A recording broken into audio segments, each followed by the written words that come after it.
Hello and welcome to another You Perform episode, and we have Charlie, our mental performance expert for You Perform.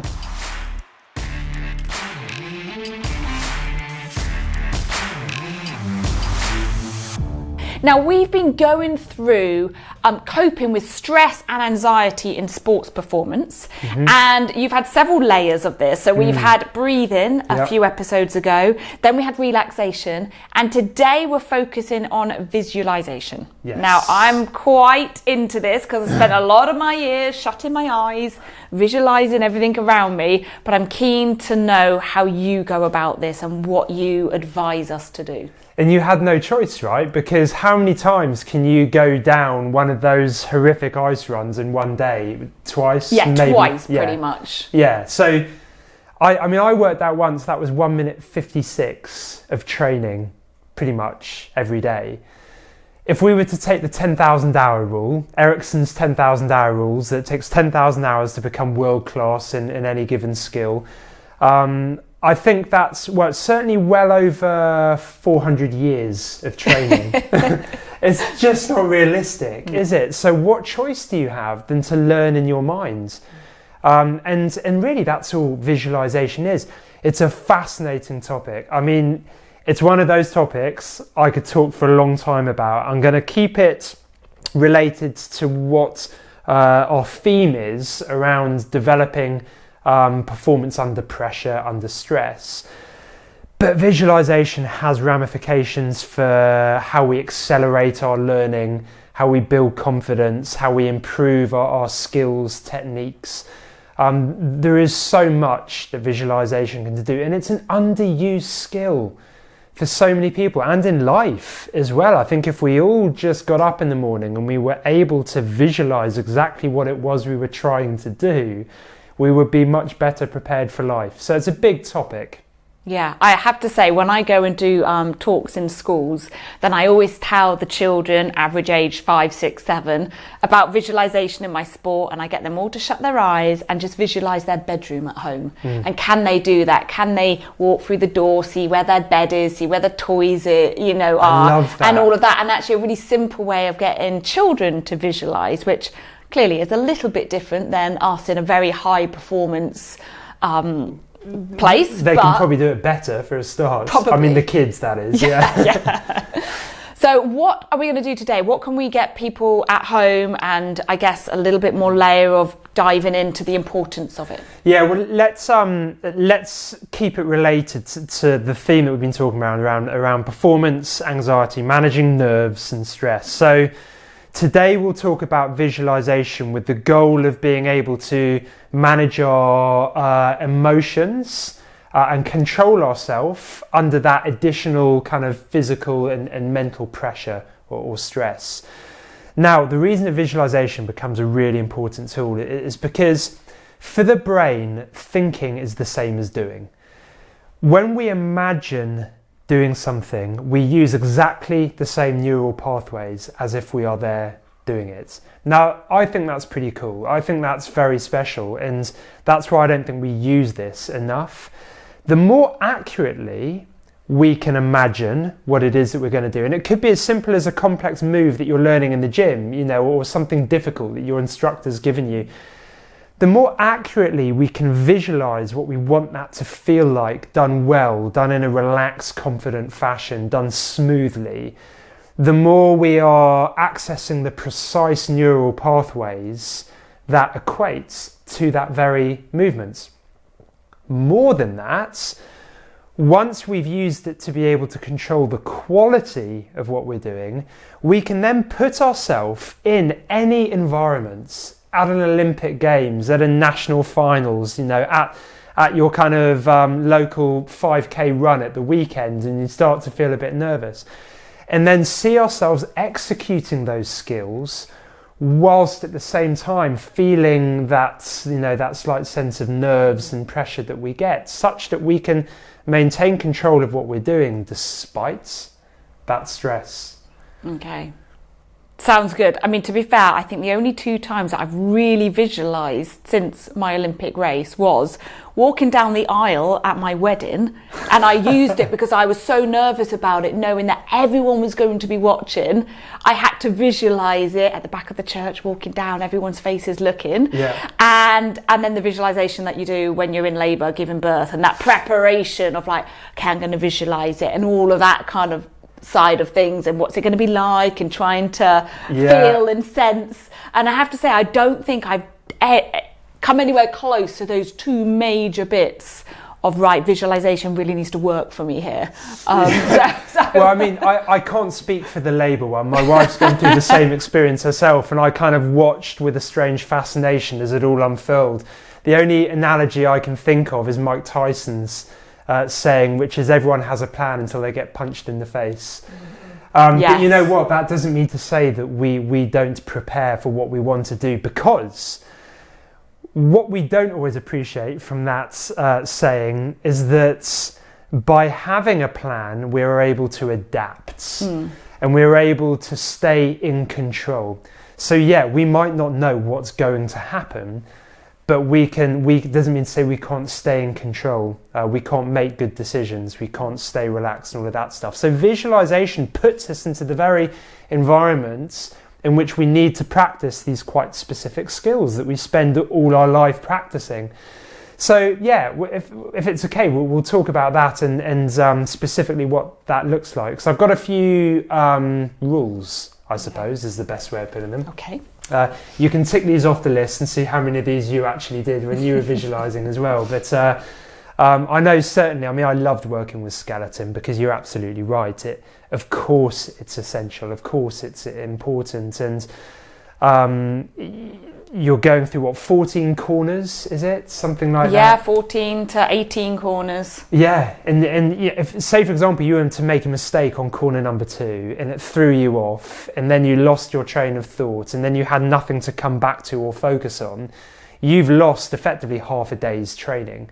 You know, you look back up and you think, oh, what happened there? And you have no idea, and you can take nothing away from that. So visualization gives us that capacity to internalize our performance. I call it a blueprint, what we're trying to create for ourselves. The nice notion of a blueprint, if you think about building a house, which is where the term blueprint comes from, we draw a picture of exactly what it is that we want to build. If we do that, we're not going to make any massive mistakes, because by and large we know what dimensions, what materials we've got to build. Is that house that you build perfect? No, it has little errors and little flaws, but you can bet your bottom dollar that if you didn't have a blueprint, it would probably have some major flaws to it. So for me, that's why I like to call it a blueprint. So a few rules. Firstly, I think when you're visualizing, always imagine being yourself there in that environment. So looking at what you're looking at through your mind's eye, whether it's in the gym, whether it's on the start line, whether it's in the warm-up arena, whatever that might be. So if we don't use this skill of visualization, what impact have you noticed, or do you think an athlete might notice themselves by not using it? Yeah. Well, the first thing to that is that we all visualize, whether we realize it or not. You know, if I drop my pen on the floor, as I'm about to go and pick it up, I am accessing the neural pathways that equate to the movements I need to make in order to pick it up. So I'm preempting the movement before doing it. So in a way, that is a form of visualization. So what I try and do is encourage everyone to recognize how they're always visualizing. We just need to do it better, be more mindful, do it more consciously, like everything part of our performance. So that's the first thing. The other thing I'd say is that it really shows up in lots of ways, really. One example I always think of is in pacing. So maybe you're a swimmer, maybe you're a runner, cyclist, and you've got this kind of natural nerves that we've been talking about, and you're on the start line and you're ready to go. On your marks, sets, bang, and everyone's heart rate in the room has just gone up just by those very words. Now, of course, what do we know is happening? This energy is filtering through the system in the mind and in the muscles. So what do? Bang! We go out of the blocks and we end up going way too fast. So people find it really difficult. It's really challenging to pace yourself when every training session has been started from this sort of calm, relaxed, coherent place. And then suddenly you're in competition where you feel like, I can sprint this race from beginning to end. I can sprint this marathon, and you can't. So it allows us to sort of control the very feelings, emotions that allow us to perform consistently.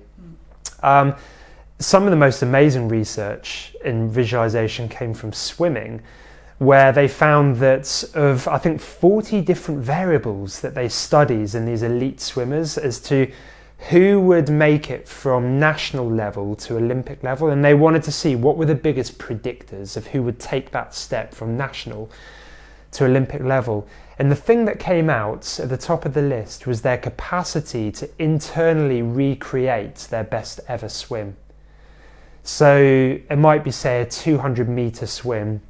And the way that they measured it was that they had a stopwatch, and in their heads they had to go on your marks, get set, bang, and they literally had the starter doing that, started the stopwatch. In their heads they dived off the block into the pool, fly quick up into their stroke, turning, and when they got to the end of their 200-meter race, they put their hand up and they stopped the stopwatch.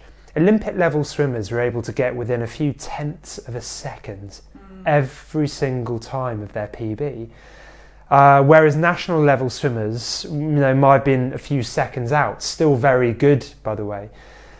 I think this really nicely highlights what visualization is about, because already we can say, yeah, that kind of makes sense, that the athletes who can accurately internalize their best performance are clearly going to be the ones who can more consistently recreate it for real. It kind of makes sense, right? Well, you know what? I used to do exactly the same thing, though. I used to lie on my sled. We'd keep them in our hotel bedrooms because at that point in time, there was no special workshops. And I would lie on the sled. I would sometimes have a video running of a certain track. I would shut my eyes. The video would be running in real time, and I would see when I thought I'd gone through all those corners, finished, open my eyes, is that video at the bottom. So I would already do exactly the same. And would you have the sound on as No well? sound, Okay. no nothing. It was just, because I didn't have a stopwatch, it was just me in a hotel room.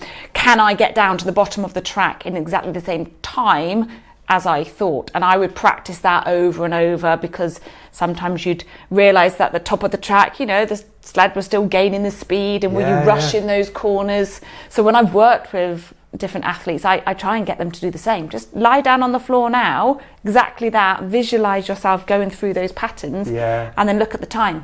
Did you get down in roughly 55 seconds or 60 seconds, 62 seconds of what you would normally get and down how in? easy or difficult do they find it to do that? It's really difficult. Normally they will go way quicker. Yes, way quicker exactly. than they think. Yeah.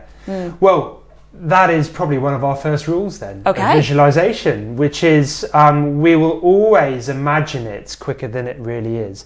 Our mind naturally wants to rush through a race, rush through a process. The problem with that is that we start to learn it and internalize it way too quickly, which means that when we're there, ironically, we make mistakes because our mind jumps ahead. So we struggle to stay present where we are in this moment. We're not living it as we had intended or imagined. So slowing everything down, which is ironic when you talk to someone whose sport is about speed, but actually being able to slow it down and do it at the right level, especially when you compare your first corner, I imagine, to your 12th corner, you're going to be going at very different speeds, and it's really important that we're able to live and breathe and feel those speeds as accurately as possible, and feel the very techniques that we're adopting with the right timing. So perfect, first rule is slow it down. Another rule is, and I think you've said this in your story as well, you've implied it, is see it through your mind's eye. Be there doing it on your sled. Feel the sled underneath you. Feel all the contours of it. Spend time doing that if you need to. Make it as realistic as possible. And more than that, put yourself in that environment where you've got the sounds. Well, what can you hear? What's going on? What can you smell almost? Because every competition environment has a sort of different, feeling, smell to it. What can you see? What do you notice? What are your cues? So being able to really spend time immersing yourself. That's probably what I think people would forget, is that you visually see it, but the hearing. So if you're a cyclist, you can see that bike underneath you with your handlebars, hearing that noise of your bike and everyone else's wheels, shifting around gears or whatever it might be, that tarmac. That's the kind of side of it that I would forget to do. And the smell, like you said, that smell and all of that environment around you, rather than actually visualizing in silence most of the time. Exactly. The word visualization probably doesn't do it justice, because we are internalizing every sense, and it's an immersive experience, right? Isn't it?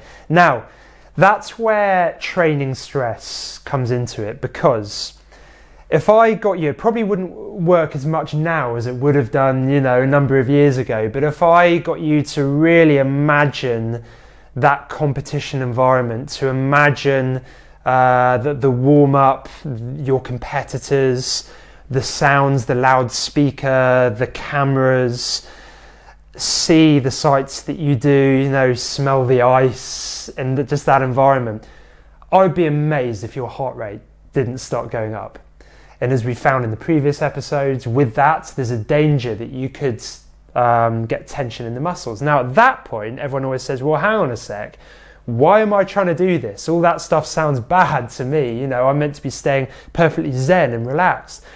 Well, the reality of it is you are going to be there in that competitive situation. So you can either bring it to mind now in an immersive fashion as possible, or you can wait until you get there. And trust me, if you wait until you get there, it's going to overwhelm you. And even if you can cope with all this extra stimulus, you're probably not going to be as tuned in to the very specifics of what you're trying to do. So you're right, this immersive experience is so important, and we should invite the stress, we should invite the heightened heart rate, because if you've watched the last 2 episodes, we know exactly then what to do. So we're now in our environments, we're there, we're living and breathing it. And before actually visualizing the skills and techniques, so you could be a triathlete, right? And maybe you're in the transition area. And the interesting thing about the transition area is that your heart rate's naturally going to be high anyway, because you've already done physical activity already. So you're going to be in this physically stressed state. You're going to kind of mentally be wanting to sort of get through this transition as quickly as possible. You're going to be aware of all the other athletes coming in around you. You're going to be aware of the crowds, probably where they congregate, because it's an interesting place to watch, the transition area. So you've got all of these extra things that you just don't get in training. So what I would say is that as your first step for practicing relaxation, just immerse yourself in that environment. Start to be there in the middle of it and start to enjoy it. Notice what impact that has on your physiology. Notice your heart rate going up, and start to see that as an exciting environment. Once you've done that, it sounds weird, doesn't it? That we're kind of we're putting someone into a stressful place in order to practice lowering our heart rates, breathing, relaxing. But that's exactly what we've got to do. That's how we train our psychophysiology. Now you're ready to start visualizing the specific skills and routines that you will need to get through that. And again, as we've mentioned, don't rush through that transition. Do it methodically. Do it step by step. If anything, do it slower at first until you've got the quality of every movement and the sequence right. And when you're really happy with that, you can start to build the pace a little bit up, through the layers. Okay, so is that all our rules? How many is that? Do we have any more? There are other rules which I incorporate into for different goals of visualization. But you know what? I think those are probably the most important ones for training our psychophysiology in stressful places. And probably more than enough for people to be getting on with. Well, and I think it makes sense. I think it's very hard, and what might be people's questions is, if you've never been to, I don't know, never done the London Marathon, never stepped foot at a World Championships and Olympic Games, it's very hard to recreate all this visualization, imagine it all when you've never lived it before. Yeah. And how can you really imagine and sense and have that feeling when it's something very unknown, and like you say, you are only imagining it. You actually haven't done it for real. Would you advise people to then even watch things on TV or watch their sport? So maybe you're a hockey player. Should they then go and watch Olympic finals in hockey to feel and see and sense those things? Totally. No, you're spot on. And athletes kind of enjoy doing that anyway. I was working with a biathlete the other day who's hoping to get to the next Winter Olympics, and it's really interesting because sadly through the global pandemic athletes haven't been able to compete, and some of them feel like they've lost their sort of competition their sort of competition edge. Yeah. And so we're having to use, I'm using visualization more than ever before with athletes, even experienced athletes who have been to the Olympics before, because they are missing all these experiences, and training has become quite a sterile process for them, rather than that real kind of lived experience of competition, that rawness of competition. So yeah, you're spot on, and really going through previous videos is a great idea, whether that's watching themselves or watching other people, anything that kind of gets the blood up, and then use that to then put in place the skills, the techniques that they've been developing in training, applying them to that competition environment. And you know what, is a measure of that, I've seen a real sort of almost contrast, dichotomy between athletes who get injured. When they come back, they either really struggle or they're on fire and they're performing the best that they've ever performed. And very often when you dig beneath the surface of that, the athletes who are struggling are the ones who have almost been kind of, I think, fighting the injury. Their focus has been on the injury and on getting away from a bad place. For the ones who really thrive and come back and they perform better than they've ever performed before, they're the ones who have always been thinking forward towards getting back into competition, getting back into that environment, almost desperate for it. And in doing so, kind of imagining the work that they need to do in the gym, imagining all the stuff that they can't do, but that they can visualize and recreate in their head. So I think that's a very powerful measure of how we can use it. Well, that is a good amount of homework that we can now be getting away with, very concise information for everyone. Is there anywhere else that we can be taking this, or you can take us in the future? Yeah, I mean, visualization is just, I love the topic so much, and there are so many different spin-offs from this. Not least things like accelerated learning, our capacity. Some of us, most people watching probably aren't full-time athletes. They have to work a full day, and the amount of time they get for training becomes so condensed. Well, visualization, our capacity for good visualization skills, allows us to eke as much quality out of everything that we do as possible. So, I mean, wouldn't it be great if we could get one of our subscribers down and work through this with one of you, maybe use you as a bit of a case study if you're up for that. So yeah, I think there's bags of potential with this. Thank you. Well, thank you to Charlie. It's been really interesting episode. Please tune in and subscribe to listen to some more really interesting episodes with Charlie. We will see you then.